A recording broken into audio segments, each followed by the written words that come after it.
How do you kind of define what a wealthy life is in terms of finances?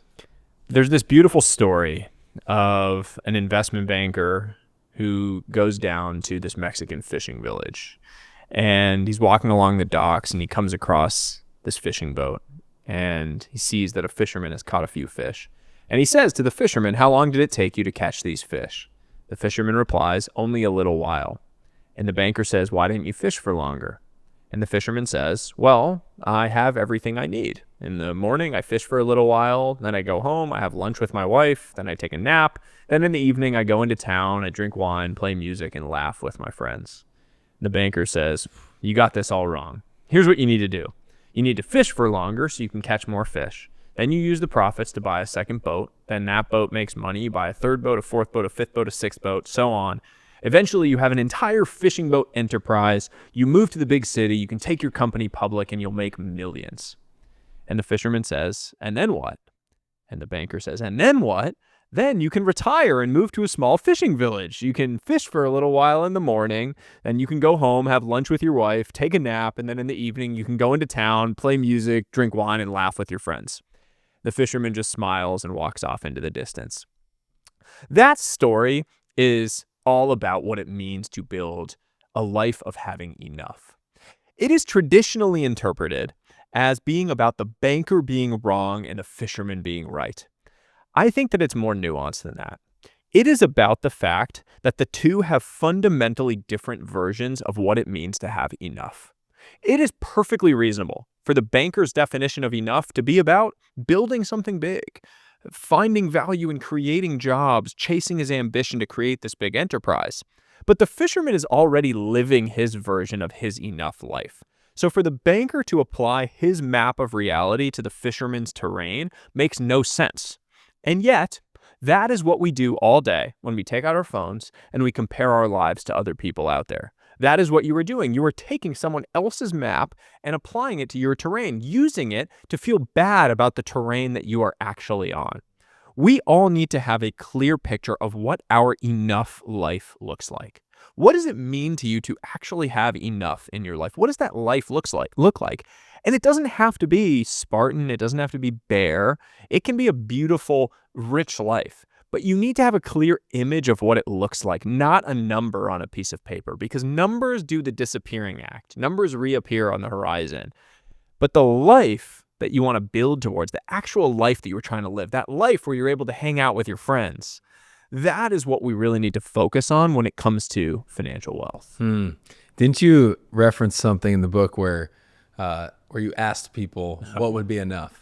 Yeah, this is an amazing study. So this Harvard Business School professor named Michael Norton did this study where he talked to high net worth individuals, people worth anywhere from $1 million on through 100 million plus. He asked them how happy they were on a scale of 1 to 10. Then he asked, how much more money would you need to be at a 10? Across the board, whether people were worth $1 million or 100 million plus, they said they needed 2 to 3 times as much money to be at a 10. Makes no sense. I went and anecdotally did this. I went and talked to a bunch of different people that I know that have made a lot of money, all across the board.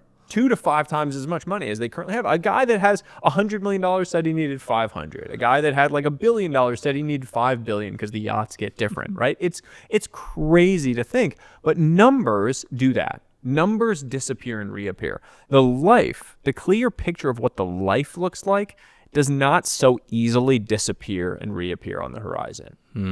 How much does comparison play into this? Like, I feel like that's, I can sit there and be like, I got enough. And then you go on Instagram or you go look at someone else's life. And it feels like comparison is a main driver of this. Comparison is the thief of joy, right? Yeah. That's one of the famous quotes. It is really true. The best way to destroy something good in your life is to compare it to something else. Mm-hmm. Over and over again, you find that. The thing that you love and really appreciate about your life, you go compare it to someone else's and then you feel bad about it. It's the exact thing that I was talking about earlier. The things that you prayed for become the things that you complain about. Often, the reason you're complaining about it is because Mr. Jones down the street has a better version of the thing. You get the nice car that you dreamed about and you see someone else has the new model of it. Suddenly you feel bad about the car that you have.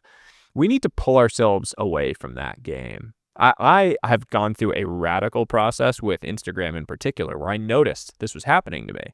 And so what I've done is every single time I feel negative about something that I see, like feel bad about myself from seeing it, I just remove it from my feed. I do the like mute or I'm not interested in this feature, and I no longer see that stuff. Now my Instagram feed is almost entirely like crazy food videos because I really like barbecue and like food, those like ASMR food Yeah, yeah. videos, like workout videos about different running or like workout strategies, and then like things related to books and personal growth Yeah. and learning. And like it's dramatically changed how I feel on a daily basis. Wow. Because I no longer have this like constant drip of needing to compare myself, envy, jealousy.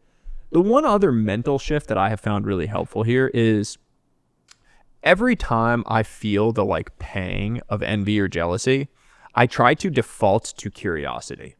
What I mean by that is rather than feeling the envy or jealousy and having the like comparison and be like, oh, feel bad about myself, what I try to flip it to is what can I learn from this person? What are they doing that I can actually learn from and embrace? Rather than saying, oh, I feel bad that I haven't done this thing. What are they doing that I can learn from and actually improve myself around? Is there a way that we can kind of come up with what's enough for us? Do you have any, or is that just you ask yourself that question? I think you need to paint a clear picture of what that life looks like. Got it. What happens to people is you ask them what's enough. They'll be like, oh, $10 million. Why? If you had asked me 5 years ago what enough was, I would have literally said that. I would have said, oh, $10 million feels like my number. But I have no idea what that meant. Like where was I living in that? What does that mean? I can afford. What can I spend money on? Can I fly first class? Can I have a vacation home? Like I literally had no idea. What I needed to do was create a clear picture of like, what is the life I'm actually trying to build? What is the enough life to me? And to me, that's about, I want a second house where I can bring people together for incredible experiences. I want, to live in a community where my son can play on the street with his friends. I want, to be surrounded by people that I love constantly, in fun, engaging conversations with people that I care about. What I realized when I lay that out is money is an enabler to some of those things, but I don't need astronomically more than I currently have. I don't really care about like super fancy things. I'm not like a fancy watch guy. I don't need a private jet. Like I'm happy to have a friend that might have one where I could go on it every now and then, but I don't need it. And that's empowering to actually recognize that, okay, that life that I want, that's, it's not going to be tomorrow, but I can work my way towards that. And I know what that life looks like so that I can appreciate it along the way. I'm not just constantly chasing this mirage of some number that I know scientifically is just going to disappear and reappear on the horizon. I have a dream of getting to 100,000 subscribers. And it would mean the world if you just hit that button below, the red button, it says subscribe, and it's free for you to do. It would really mean a lot, and it allows us to keep creating this content for you. Thank you.